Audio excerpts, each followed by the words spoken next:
Bonjour. Alors je prends un fou rire parce qu'il y a, il y a Paloma en face de moi qui est un peu en stress, hein, c'est pas un exercice facile. Donc bonjour à tous, bonjour à Paloma Bonjour Laurence, qui a un bonjour à magnifique tous. prénom. On la remercie d'être venue nous voir.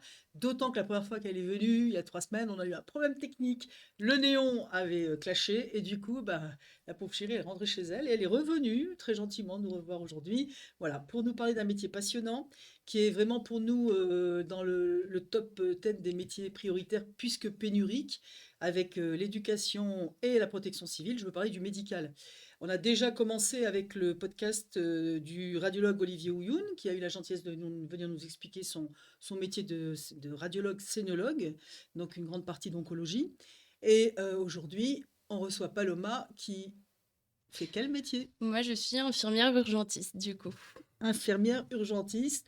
Voilà, donc on va traiter plusieurs spécialités de la partie infirmière, du métier d'infirmière. Et aujourd'hui, on commence avec les urgences.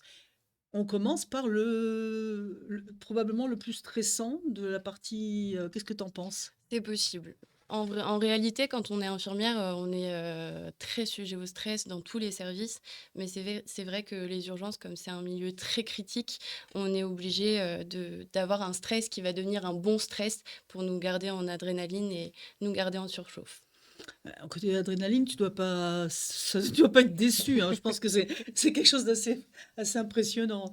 Alors donc, dis-nous, avant qu'on aille plus loin, quelles sont tes responsabilités? On commence par ça. Après, on verra ton quotidien.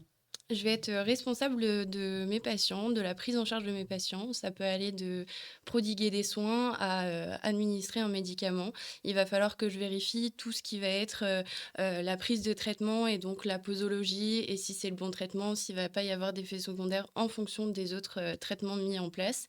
Et puis, ça va être réassurer le patient, faire de la prévention auprès des patients et être auprès d'eux et travailler en équipe pour le prendre en charge du mieux possible le patient.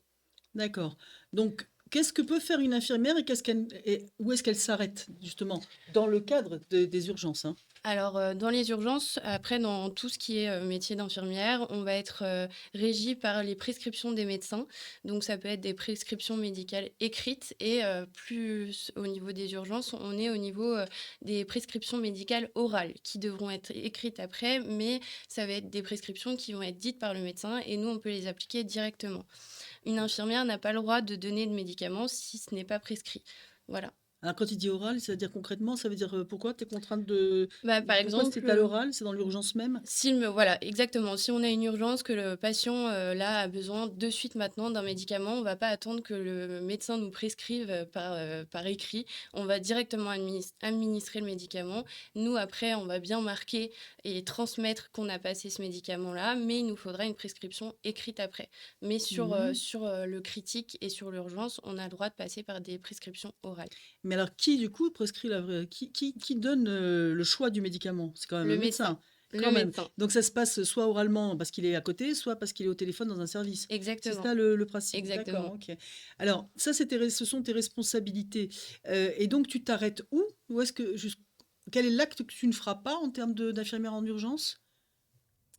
Va y avoir, tout ce qui va être intubation. Ça sera, un médecin qui le fera. Il y a D'accord. certains infirmiers qui le font, mais c'est des infirmiers qui sont diplômés en tant qu'anesthésistes et donc là, ils ont le droit, ils ont une formation et donc ils ont le droit de faire ce genre d'actes. Mais tout ce qui va être vraiment donc, les intubations, ce qui va être, on a des perfusions intra-osseuses aussi, c'est Mhm. un médecin de fer. Mais donc on peut faire beaucoup de choses en étant infirmière urgentiste, mais on s'arrête vraiment à des actes très médicaux Très médicaux. qui seront un peu plus dangereux pour le patient. Donc, il existe une spécialité d'infirmier, Oui, réanimation pure et dure. on les appelle les IAD, c'est des infirmiers anesthésistes. Et donc, c'est une formation, c'est un master en fait qu'on passe D'accord, ensuite. d'accord. Et c'est généralement des soignants qui vont travailler soit en réanimation, soit en salle de réveil après un bloc ou pendant le bloc. Et il y en a beaucoup qui sont au SMUR. Il y en a très peu aux urgences. Logique. D'accord. Alors, avant, j'allais te demander de parler de ton quotidien, mais avant qu'on parle de ton quotidien, on va exposer quand même les formations, pour commencer, d'accord? Oui, Comme ça, évidemment. si c'est pas rédhibitoire que les formations vous tentent, ben, on pourra envisager l'après, à savoir le quotidien d'une infirmière qui est aux urgences, qui est tout sauf triste. Donc, je te laisse nous expliquer ta formation et puis les formations des copains d'à côté, si tu en connais Mmh. quelques-unes. Alors, moi, j'ai fait la formation il y a qu'une seule formation pour devenir infirmier. Il faut passer par un institut, en soins infirmiers, donc l'IFSI. C'est en 3 années, on fait de l'alternance, stage et école. On est rattaché généralement à, une fac, donc moi, c'était, l'université de Saint-Quentin, qui nous prodigue des cours et on a, souvent des grands professeurs qui viennent nous donner des cours, sur tout ce qui est anatomie, biocellulaire, tout ça. Et une fois qu'on a fait ça, on peut soit partir donc en intra-hospitalier ou partir, faire infirmier, dans le privé ou dans les EHPAD ou tout ça. Soit on peut directement après cette formation-là, faire une formation puère. Donc ça, c'est pour tout ce qui va être pédiatrie et donc c'est des infirmiers et infirmières qui sont spécialisés dans la pédiatrie. Voilà, c'est la puériculture. Ça, c'est une formation d'un an. J'ai beaucoup Mhm. d'amis qui y sont partis. Ensuite, on peut faire infirmier libéral, Oui, tout mais à donc fait. ça, il faut faire 2 ans en intra-hospitalier avant D'accord. de pouvoir partir en libéral, pour se faire un D'accord. peu de l'expérience avant de Ce qui pouvoir est partir. un peu logique et même plutôt très rassurant, C'est c'est le ça. minimum 2 ans, oui. Après, tu as la PMI aussi, tu as pas des infirmiers en PMI, sur les centres médicaux? PMI. Tu sais comment je sais plus l'intitulé exact, mais c'est les centres de Ah qui sont ouverts gratuits pour les familles où on oui, reçoit il y en a il y en certains. a quelques-unes qui sont par Il là y en a aussi? quelques-uns effectivement, mais Ouais. là, il y a pas besoin de formation. Ah, On peut c'est pas partir, vrai. directement là-bas.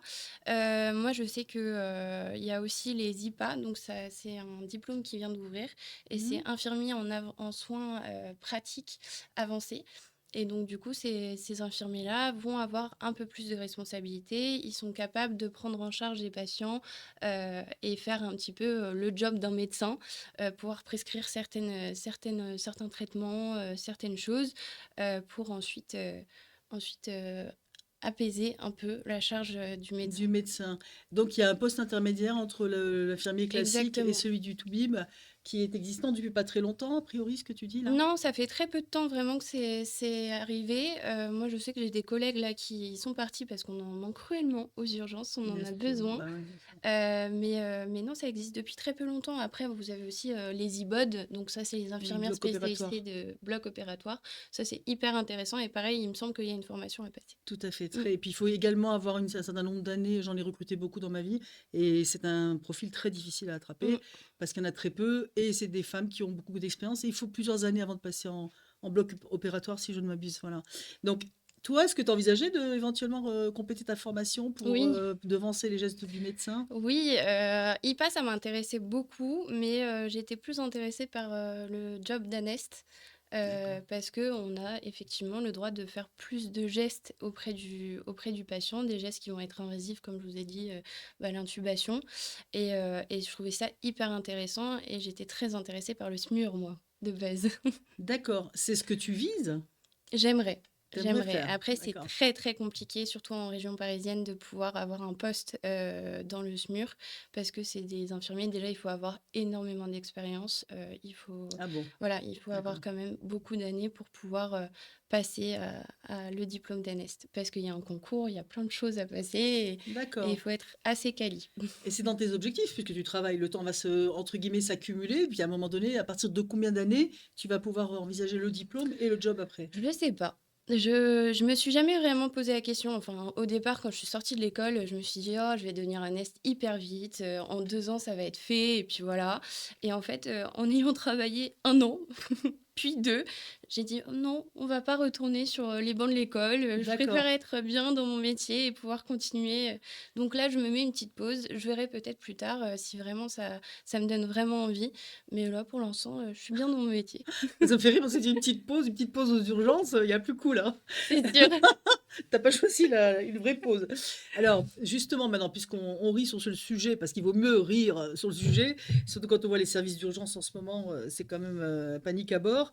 Et donc, quel est ton quotidien? Et soit, bah, ici, on est franc, on travaille sans montage, on regarde la caméra. Quel est ton quotidien? Et décris-le vraiment tel qu'il est. avec ton opinion d'infirmière dans le bain, Mmh. puisque, petite précision, Paloma m'avait bien expliqué que les formations d'infirmière étaient extrêmement pragmatiques. C'est ce que tu m'avais dit. Mmh. Donc en fait, avec 2 ans d'expérience, elle a quasiment 5 ans d'expérience au fait, puisqu'elle a passé beaucoup de temps pendant sa formation en hôpital. Exactement. Voilà. Donc maintenant, c'est quoi ta vie alors? Ah, moi, je suis infirmière de nuit, donc je travaille en 12 heures.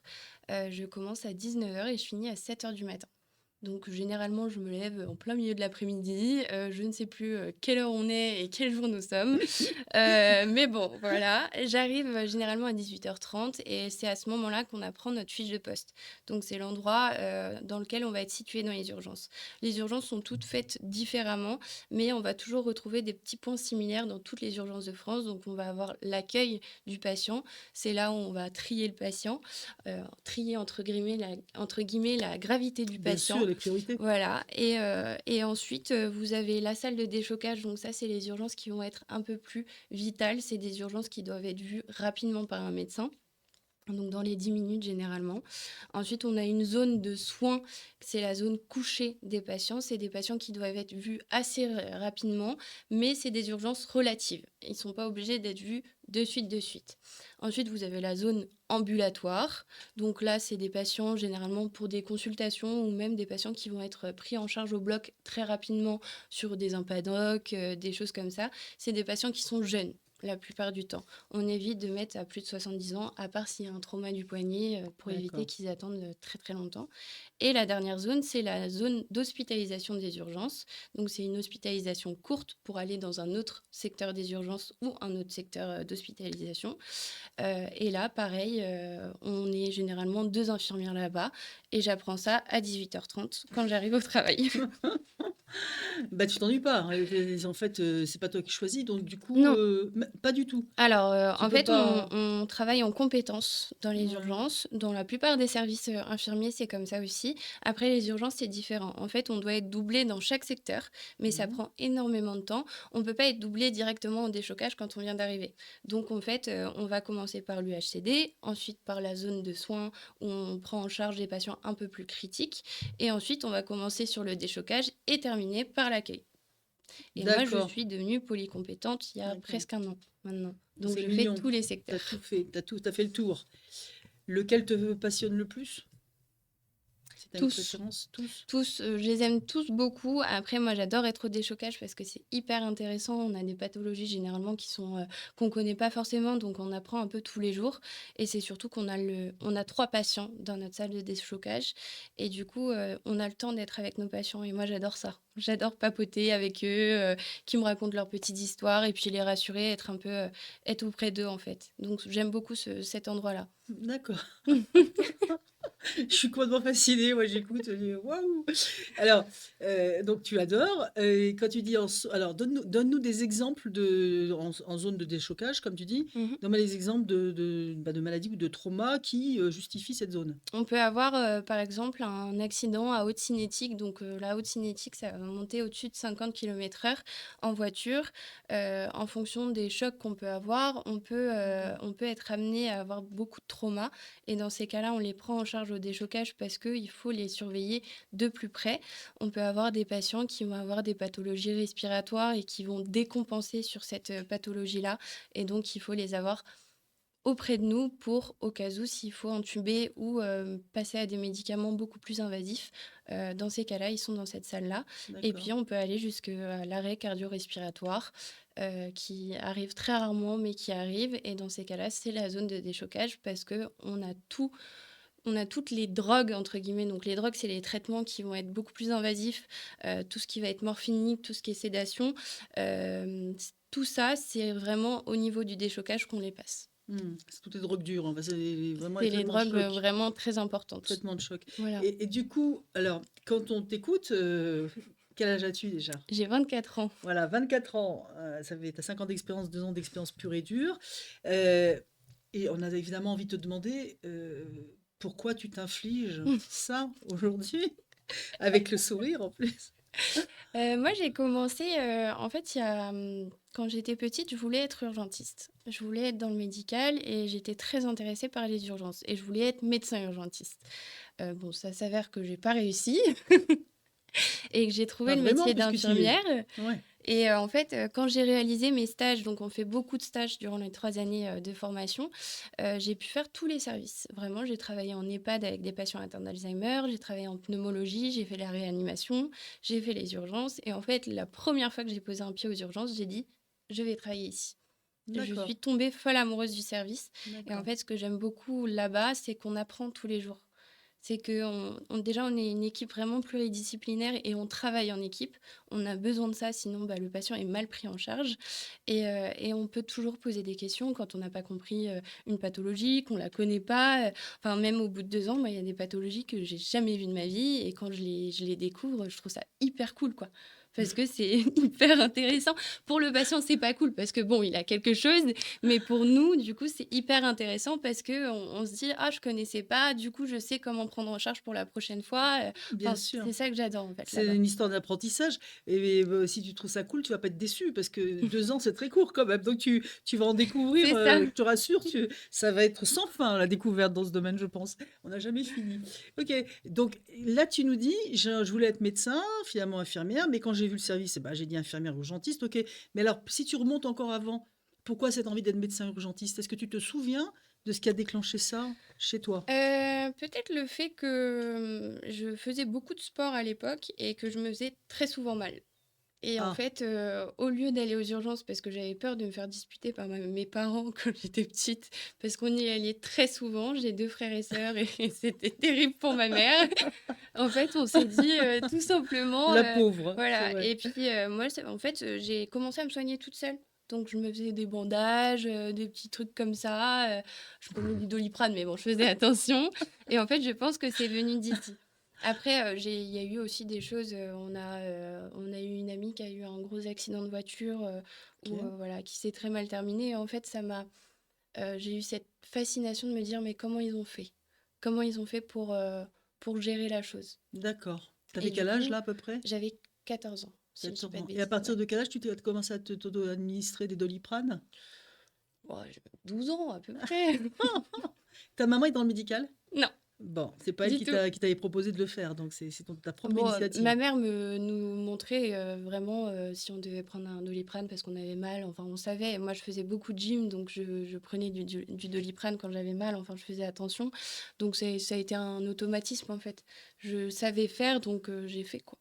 Et tu t'es souvent blessée, c'est ce que tu m'avais raconté? Oui, ouais, D'accord, OK. très très souvent. Quel Beaucoup. sport tu as fait pour, t'exposer comme ça? J'ai fait de la gymnastique en compétition. Ah bah, voilà, oui, ça c'est sûr pour les articulations, Ouais, non, c'est ouais, ah grave. bah, mes chevilles ont pris, mes poignets aussi, donc c'est les aléas, mais du coup, c'est cool. Moi, ça m'a appris beaucoup de choses. Est-ce que ça t'a guidé vers le métier médical? Exactement. A priori, c'est le début ça, hein, plus l'accident que tu as connu. OK. Alors, aujourd'hui, si tu devais, nous citer, avec tes 5 ans d'expérience, le moment d'émotion qui a été le plus fort dans ta très jeune carrière, ce serait quoi? Nous raconter. Ah, il y en a eu plusieurs, ça va d'un patient quand j'étais en stage, qui a eu un cancer, je l'ai pris en charge pendant très longtemps et ça a été très difficile parce que, bah, c'était un cancer très dur et bah, il a fini en rémission et donc ça a été un moment hyper marquant Magnifique. parce que, enfin, on l'a tous accompagné et d'autant plus quand on est stagiaire qu'on a l'impression parfois qu'on sert à rien et qu'on sait rien. Faire partie de cette expérience et d'être là pour lui, ça a été juste incroyable. Après, bon, il y a toujours les événements un peu, durs de son premier décès, par exemple, ou aux urgences, le premier arrêt cardio-respi qui est hyper dur, donc ouais, il y a quand même pas mal, de moments marquants, mais Bien je sûr. je dirais que la rémission du patient ou les événements où on se fait juste simplement remercier par nos patients, c'est ça qui est marquant, en fait. Clairement. Alors quand tu dis bon alors tu as retenu l'événement positif qui est effectivement, très positif qui est la rémission. Après moi j'ai envie de creuser un petit peu parce qu'il faut que de l'autre côté on comprenne ce qui fait fonctionner, ce Mmh. qui fait avancer les jeunes femmes comme Paloma qui décident de prendre cette voie qui est si exigeante. Face à la mort par exemple, moment traumatique, Mmh. qu'est-ce qui t'a fait quand même continuer, rebondir, aimer ton métier davantage parce que je le sens? Vas-y dis-nous. Je pense, simplement le fait de se dire: «Il y a plein d'autres gens et je peux les aider, en fait, du mieux que je peux». Même accompagner dans la mort, c'est quelque chose qui peut être traumatisant pour, les gens qui ne connaissent pas, mais pour nous, c'est satisfaisant, en fait, de se dire qu'on est présent auprès d'eux et c'est moi ça qui m'a poussée, en fait, à continuer. C'est de continuer l'humanité et de donner son humanité aux patients et sa dignité jusqu'au bout et ça m'a fait vraiment, encore plus envie d'aider les patients à aller mieux, mais si ça va pas mieux, de les accompagner au mieux pour qu'ils se sentent bien quand ils partent. Voilà. Très joli ça, continuer sur l'humanité. Alors, j'ai envie de te poser la question, qu'est-ce qu'il y a en toi pour que ça fonctionne comme ça? Qu'est-ce que tu as comme qualité ou aptitude ou façon d'être qui fait que bah, tu t'accroches et tu te dis, bon, il en reste d'autres, j'en ai plein d'autres à sauver. J'essaye de rester positive la plupart du temps. T'essaies ou tu l'es? J'essaye. Des fois, tu l'es Je le plus. suis. Il y a parfois où je ne le suis plus du tout et je vois tout en noir. Mais j'essaye de rester un maximum positive et de me dire, voilà, on continue, on avance. Il y a plein d'autres choses à faire, donc on continue. Et puis après, moi, j'ai toujours eu cette fibre un peu maternelle, entre guillemets. J'ai un petit frère, je m'en suis occupée. Enfin, c'est la prunelle de mes yeux.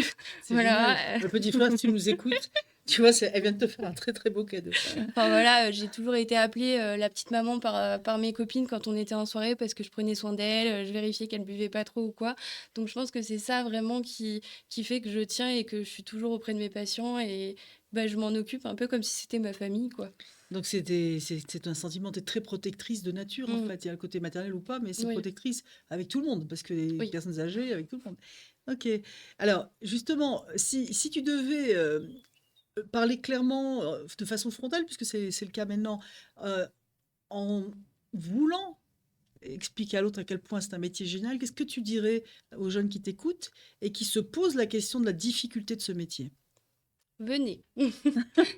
C'est un métier qui est, très, très difficile, on va pas le cacher parce que, bah, on met notre vie personnelle, là-dedans. On a des horaires qui sont pas forcément, les mêmes que le reste de la population.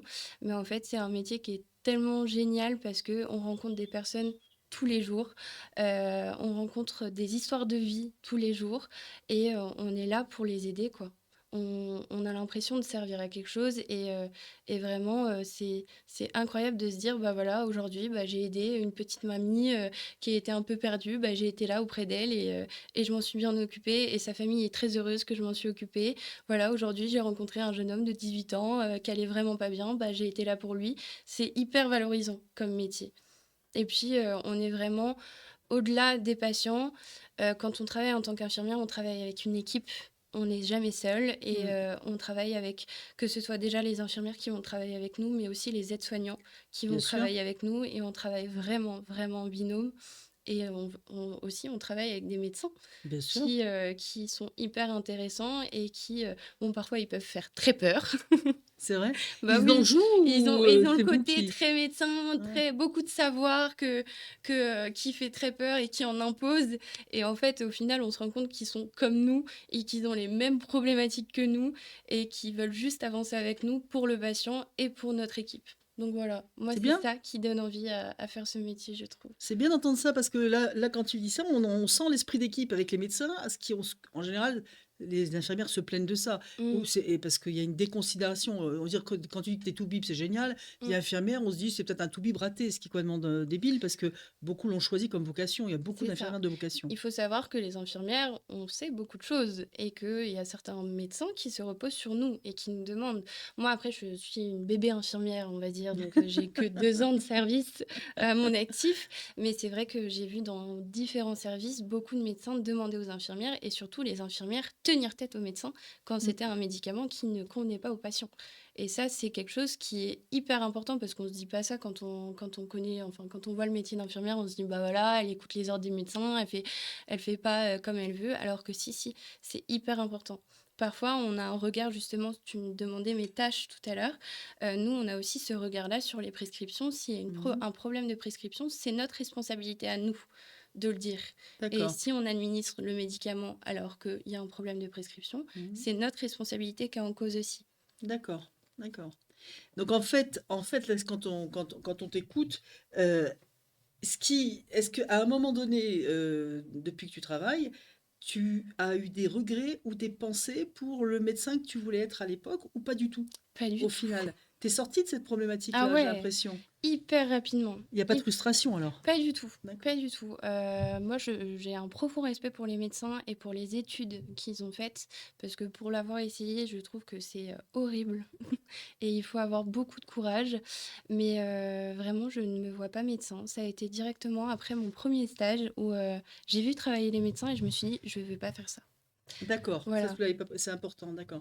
Dans le vif du sujet, sur le terrain, tu t'es rendu compte Oui, finalement c'était ouais. pas ça, En c'était pas ce que fait, tu voulais? je me suis dit, enfin, j'ai adoré être auprès des patients, avoir les petites histoires un peu croustillantes, que nous racontaient nos patients. Enfin, faut qu'on se le dise, on est des vrais commères, hein, on veut tout savoir sur la vie de nos patients. Mais ça fait du bien, mais il y a une raison à ça, il y a une Ah raison, mais on c'est adore! l'intimité, bien sûr. C'est génial et puis ça crée, une relation de confiance que, les médecins n'ont pas avec, les patients parce que nous, on est toute la journée avec eux, on est Exactement. constamment avec eux et donc on les connaît. Ça comme quand je disais, ils font partie de mes proches, c'est vraiment, on se connaît, on est proches, on a une relation de confiance qui s'est instaurée et Mmh. c'est hyper important et je trouvais que les médecins n'avaient pas la même relation que Clairement. nous, on pouvait, mettre en place. Clairement, parce que vous avez la proximité et pour qu'il y ait Exactement, une complicité, il faut qu'il y ait une proximité et la proximité, vous l'avez quand tu redébarques le soir une deuxième fois et que tu retrouves la petite mamie qui est toujours là, vivante et qui va mieux, bah, il y exactement. a un suivi, il y a une histoire entre vous et elle t'attend. Ah oui, C'est oui, fou que oui. les patients attendent des infirmières Ah oui, et les médecins pour les rassurer aussi sur la partie technique, mais après humainement, c'est fou ce que ça peut changer la vie d'un patient, le temps où il reste à l'hôpital c'est ou à la ça. clinique. Ça c'est C'est ça, c'est totalement vrai. une évidence. Après, c'est vrai qu'aux urgences, les patients ne sont pas censés rester plus de 24 heures. Tout à fait. Ils sont censés être transférés soit dans les étages, soit dans d'autres hôpitaux, soit ils peuvent rentrer à la maison. Mais là, ces derniers temps, c'est vrai qu'on a des patients qui restent plus longtemps et en fait, ils sont toujours heureux de voir une tête un peu connue, Oui. dans ce brouhaha et moi, j'adore, garder une petite histoire de mes patients. Enfin, si je sais que j'ai un patient qui va pas bien, quand je vais partir de mon travail, généralement, j'envoie un message à mes collègues pour savoir s'il va bien, quoi. Ouais, c'est Enfin, adorable, tu c'est un suis, truc oui. qu'on garde alors qu'on s'attend pas à ça quand on travaille aux urgences. Non, Enfin, quand on dit non. urgence, Mmh. généralement, on nous voit un peu comme, bon, les infirmières qui viennent piquer, qui font leur petit truc, leur bilan sanguin et puis, ciao, on Mais les c'est voit tellement plus. pas vrai, bien Alors sûr, que c'est non, tellement on pas vrai. essaye de rester proche de nos patients. Bon, parfois, on n'a pas le temps, mais on essaye au mieux, quoi. Alors, c'est tout à votre honneur et moi je trouve que c'est absolument pas vrai. Franchement, et je ne suis pas la seule à le dire. C'est vraiment la partie humaine du soin, c'est très souvent les infirmières et les aides-soignants. Alors, et parfois, bêtement, les femmes de ménage qui passent Mmh, aussi, les pauvres qu'on appelle maintenant agents de surface et qui viennent nettoyer une chambre et prennent le temps de rigoler avec les patients. mmh. Tout est important dans la démarche médicale. La partie la moins fun du job, vous la voyez venir, tout le monde sait, c'est la partie salariale. C'est trop mignon parce que tout à l'heure, je lui dis qu'elles sont, bah, elle a même pas évoqué parce qu'elle s'en fout entre guillemets, mais parce qu'elle est super piquée. Indique-le quand même. Le salaire d'une jeune infirmière aux urgences qui bosse la nuit comme toi. Alors, En brut mensuel, hein, c'est en en France. brut mensuel, Ouais, alors ou en net si attends, tu sais pas le brut, en mais net, moi, en net par mois, je vais être entre 2 000 et 2 500 €, d'accord. sachant que quand on travaille de nuit, on a des primes en plus Voilà. sur la nuit, et quand on travaille dans un service critique, donc les urgences en font partie, on a une prime de risque parce qu'on travaille en critique. Voilà, donc c'est à raison de, je crois, 100 € par mois. Je regarde jamais mes fiches de paye, je vous avoue. Qu'est-ce que je disais? Voilà, on est un peu irresponsable là-dessus. Mais voilà, après, on a toujours l'opportunité. Ce qui est intéressant, c'est comme on travaille en 12 heures, Mhm. on peut faire quand même pas mal d'heures sup parce on travaille 2 à 4 jours dans la semaine. Donc, on a toujours la possibilité de faire des heures sup si on a envie d'avoir un meilleur salaire. D'accord, donc on peut aller un peu plus Voilà. loin. Alors les urgences sont mieux payées que les autres services ou pas? Oui. C'est ce qui me Du semble, oui, coup, toujours les urgences. sur la prime de risque, en fait, Oui, cette petite qu'on a. prime-là, mais sur le global que tu nous annonçais, 2000-2005, c'est pas le salaire de toutes les infirmières dans les soins Non, classiques. non, On non, est quand non. même au-dessus, on est sur le Oui. haut de la Ah fourchette, il oui, faut oui, le oui. préciser. Une Clairement. infirmière classique, on est bien souvent sur du SMIC aussi, Mm. carrément. Donc voilà, c'est un peu la fourchette qu'on vous a donnée aujourd'hui.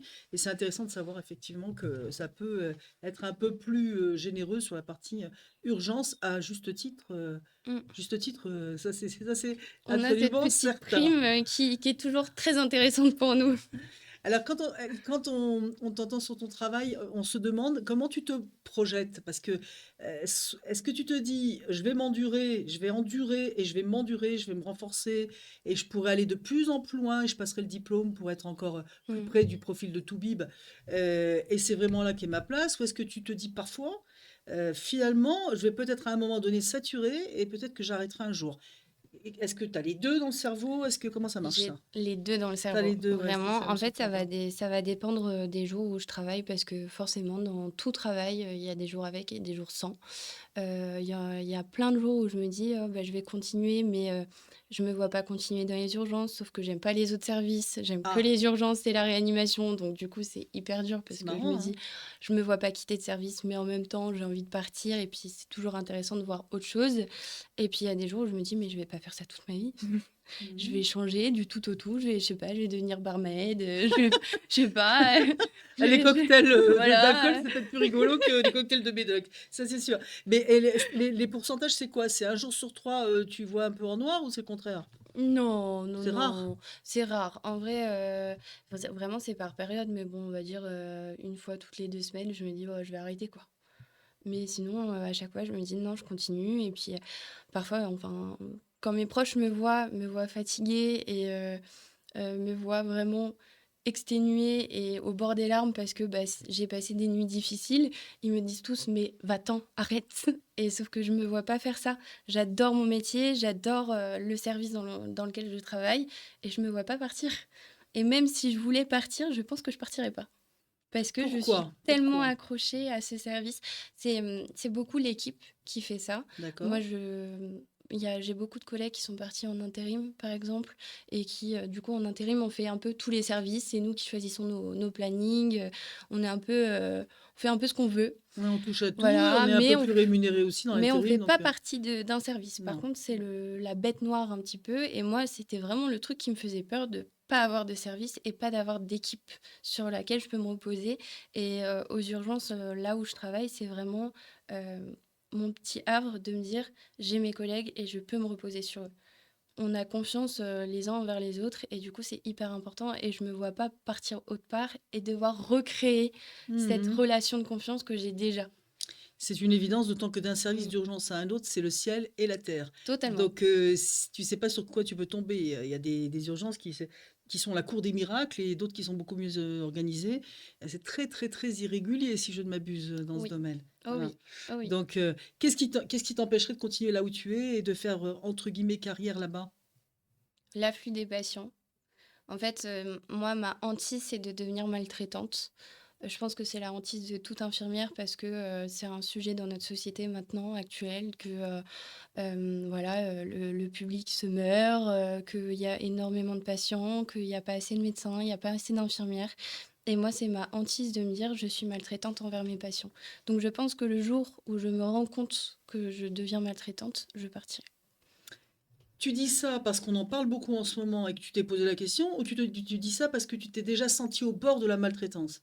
Parce que je me suis déjà sentie au bord de la À maltraitance. cause de Ah quoi? oui, Quand on te voit, à on se dit que cause, ça peut pas venir de toi, donc c'est quoi les facteurs, qui poussent à ce genre hem, de catastrophe? à l'afflux de patients. À L'afflux de l'afflux, patients, pas en la fait, gravité, l'afflux. l'afflux et la gravité, parce que généralement, quand on a un afflux de patients comme ça, c'est des patients qui peuvent être très souvent âgés et qui vont, du coup, avoir, de la gravité derrière et quand on a un afflux comme ça, qu'on n'arrive plus à les gérer, quand on a, 20 patients à gérer en étant, bah, bébé infirmière. Bah, c'est vrai, Et hein. c'est des patients qui ont plus de 60 ans, quoi, enfin, qui ont plus de 60 ans que nous. Enfin, c'est terrible et moi, je me suis déjà sentie maltraitée par rapport aux patients, maltraitante envers les patients parce que je ne prenais pas le temps d'être avec eux. Même parfois, un verre d'eau, c'était compliqué d'aller leur donner et du Mmh. coup, on est hyper frustré parce qu'on a envie de faire les choses, mais on peut pas et puis on se maltraite entre nous dans ces cas-là. Enfin, dans une équipe, on est hyper maltraitant parce que du coup, on est tellement tous à bout Bien que sûr, les seules personnes avec qui on peut, bah, cracher sa valda et être insupportable, bah, c'est avec l'équipe. absolument, ceux qui Voilà, partagent les mêmes, galères que toi. c'est ça. Alors, si tu avais, pas les tout jeunes, mais les politiques, au bout de derrière la caméra là, on a envie de leur demander quoi pour que ça aille mieux? Parce que je suis sûre que t'es pas gourmande ni capricieuse, ça c'est sûr. Et donc, qu'est-ce qu'il vous faudrait de plus pour être bien? Ou en Nous tout cas, un peu mieux déjà, qu'on avance dans le bon sens. nous donner les moyens. Mais ça commence beaucoup plus loin que les urgences. Ça commence par, la réimplantation de médecins généralistes, de donner envie aux gens d'être médecins généralistes et de rester, en région, d'avoir des créneaux disponibles d'urgence, je dis bien, pour des patients qui en ont besoin, et ça saturerait beaucoup moins les urgences dans un premier temps. Évidemment. Voilà, parce que là, vraiment la problématique, c'est que les gens viennent à l'hôpital parce qu'ils n'ont pas de médecin et qu'il y a certains patients qui attendent des mois parce qu'ils n'ont pas de médecin et en fait, au bout de des mois, forcément, ils vont vraiment pas bien et là, Mhm. il y a une prise en charge critique qui Tout se à lance, fait. quoi. Et ça va engorger les urgences. Alors là, quand c'est critique, c'est une chose, ça peut se justifier. Et puis ça va engorger les urgences quand c'est juste des petites choses et que on panique, par exemple, et ça s'accumule. Et au lieu d'aller chez un généraliste, on se retrouve Exactement. aux urgences et vraiment, on prend la place de gens qui sont dans des urgences véritables. Et ça, tout le monde l'a vécu, Mmh. tout le monde le sait. Voilà. Quoi d'autre? Qu'est-ce qui pourrait être bienvenu dans cette Donner l'envie désorganisation? aux jeunes et puis aux moins jeunes de venir faire infirmière. Ouais. Et infirmier, parce on n'en entend pas parler beaucoup, je trouve, de ce métier-là, même des métiers d'aide-soignant, d'ASH, donc les agents hospitaliers. Les médecins, bon, on en entend un peu plus parler, mais Ouais. c'est, je trouve, en négatif en ce Pas moment, tant que parce que ça, hein, pas voilà, tant que ça. Moins que les jeunes filles qui vendent leurs culottes et l'eau du bain, je bah trouve. c'est ça, Quand c'est même, ça. globalement, c'est moins fort. Mais ouais, donner l'envie aux gens de venir faire infirmière. Ou être infirmier, ou voilà, on accepte aussi les messieurs, hein. C'est vrai qu'on n'en a Bien pas sûr. beaucoup, mais c'est un métier qui est très féminin au final. Ouais, non, ça vient, ça vient. Mais on accepte les messieurs et ils sont les bienvenus. Bien sûr, c'est bien aussi d'être mix dans un travail. Il a pas de raison. Mais vraiment que les gens découvre ce métier parce que c'est vrai que quand on fait ces stages de troisième année, enfin de troisième, quand on est au collège, bah, infirmier, on n'y va pas forcément parce que bah, c'est à l'hôpital, Mhm, c'est c'est vrai. pas forcément pris, on n'en entend pas forcément parler. Enfin, moi, je veux dire, j'avais ma marraine qui était infirmière, mais jamais de ma vie, j'avais réellement pensé à infirmière, quoi. Pourquoi? Non. Tu t'es posé la question, Parce que justement? j'en avais pas entendu parler. Elle n'en parlait Elle, pas de elle son m'en métier, avait elle? parlé un petit peu, mais Ouais. enfin, on en parlait toutes les deux, mais c'est pas un métier sur lequel je m'étais penchée réellement. Elle t'a peut-être pas fait rêver? Je sais pas, bah, en même temps, moi j'ai suivi ma marraine, hein, elle était infirmière urgentiste. Eh ben voilà, donc finalement, elle a réussi. Donc, Elle m'a elle a donné fait ce envie qu'il fallait. après. Et ben alors, donc, elle a réussi. C'est génial d'avoir une vocation comme ça. Mais ouais, Franchement, je trouve qu'on n'en entend pas assez parler. mais c'est Puis totalement même vrai. des études qu'on doit faire, enfin, moi par exemple, donc j'avais fait donc la première année de médecine qui s'appelait PACES à l'époque. Et en fait, je savais pas du tout qu'il y avait des prépas pour faire infirmière. J'ai appris ça Mhm, en arrivant à l'école d'infirmière et que j'ai des amis qui m'ont dit, c'est oui, fou. j'étais en prépa pendant un an, Mhm, je ne savais pas du tout. c'est fou. Avec la prépa, ça fait 4 ans, du coup. Ouais, c'est Ça ça. fait 4 ans, ouais, C'est c'est ça. Et dingue. puis il y a aussi le bac, il y a ST2S, si je dis Mhm, pas de bêtises. mhm, C'est un bac vraiment privilégié pour tout à rentrer en fait. infirmière. Ce bac, je ne le connaissais pas. Voilà. D'accord, bah, Je- ça prouve que l'information circule impeccable depuis des années. Voilà. C'est comme ça qu'on n'arrive pas à créer les vocations. Alors justement, on essaie nous de compenser tout ça modestement. Alors, avant qu'on se quitte, parce que c'est bientôt la fin du podcast, est-ce que tu peux dire à tous tes petits camarades, euh, en fait, les mots qui te servent dans ton travail quand justement c'est un peu brumeux ou Mm, quand tu as envie de faire marche arrière? Qu'est-ce que Paloma se dit à elle-même pour y aller quand même? Parce que là c'est pas, je veux dire, c'est pas un ordinateur qui t'attend mm. là. Moi, je me dis, on y va, kiffe, rêve et sois toi-même, en fait. Faut rester Kiff, soi-même. rêve, en Ouais, étant dans ce métier-là donc. ouais, Ça fait partie donc pour toi, tu réalises un rêve. c'est ça. Je réalise un rêve tous les jours d'aller travailler auprès de mes patients et de faire mon métier, quoi. D'être auprès d'eux et de servir à quelque chose. Voilà. C'est ça le plus C'est important. Elle est adorable, hein. Et moi, j'ai plus rien là, j'ai plus envie de rajouter quelque chose. On va vraiment la remercier mille fois pour sa gentillesse, sa douceur et puis sa générosité, parce qu'il en faut des milliers de jeunes femmes comme ça et de jeunes hommes. On en a bien, bien, bien besoin. Tous. On a tous besoin Venez. d'attention, de douceur, de générosité, de bienveillance. Tout ce qu'on vient de voir à travers l'intervention de Paloma. Vous pouvez liker, partager, vous abonner, tout ce que vous voulez sur la chaîne, elle est faite pour ça. Tous les trucs en «et», comme je dis en plaisantant. On dit à Paloma, on lui souhaite un magnifique parcours médical, qu'elle a très très bien entamé, très bien Merci commencé. On beaucoup. la remercie pour sa gentillesse, sa douceur, et puis surtout pour sa dévotion. Bah, merci beaucoup Laurence et Vraiment, très puis sincèrement. vraiment c'était incroyable, j'ai adoré. C'est gentil, t'es mignonne comme tout. Passez une excellente journée, à un prochain podcast. Ciao les Au amis, revoir. et soyez vous-même.